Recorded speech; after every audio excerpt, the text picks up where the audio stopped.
مرید آتا تھا، اس کا جوتا چوری ہو جاتا تھا، جب آیا چوری ہو گیا، جب آیا جو اس نے مرشد سے شکایت کی حضرت میرا جوتا روز چوری ہوتا ہے،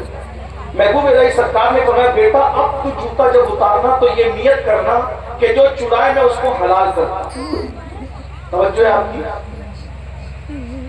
آپ کی توجہ ہے، میں جو کہہ رہا ہوں بہت توجہ ہے آپ کی، ٹھیک ہے اچھے سے سن رہے ہیں۔ آدھی رات سے زیادہ گزر گئی، اس کے بعد بھی آپ سن رہے ہیں، مجھے اچھا ہے، اور میں سمجھتا ہوں کہ مجھ سے آپ یہ توقع مت کرنا کہ میں آپ کو یہ کہوں گا کہ آپ سب جنتی ہو اور جنت میں چلے جاؤ گے، یہ توقع ہم سے مت کریں، اس لیے کہ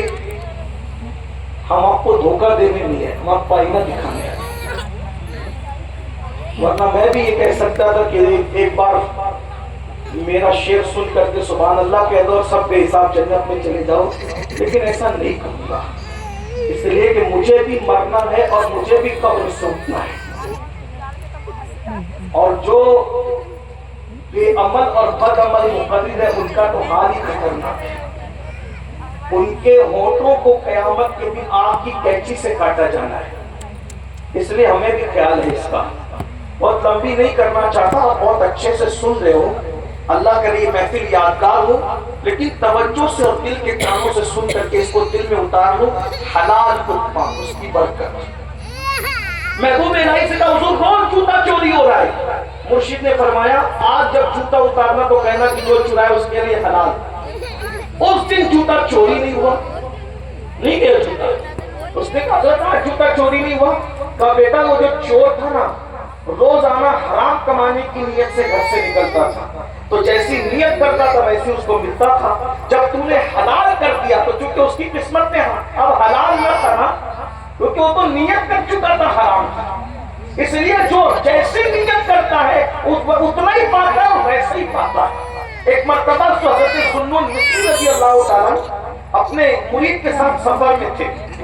دونوں سفر میں حالت سفر میں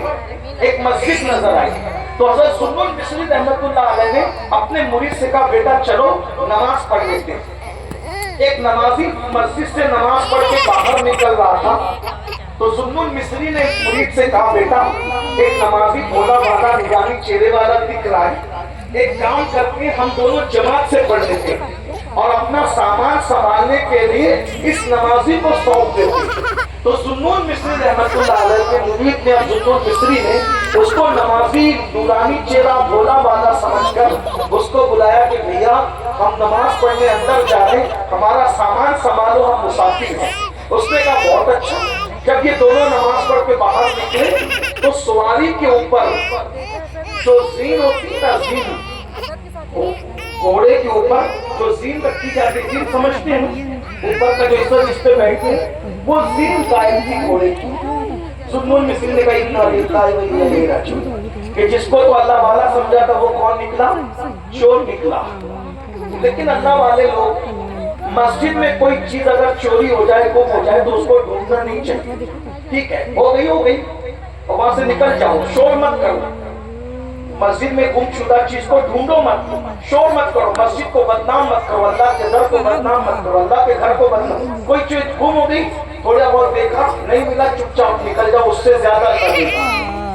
انا للہ پڑھی، مرید کو کہا بیٹا جاؤ بازار سے زین خرید کے لاؤ، دوسری زین کی ضرورت ہے،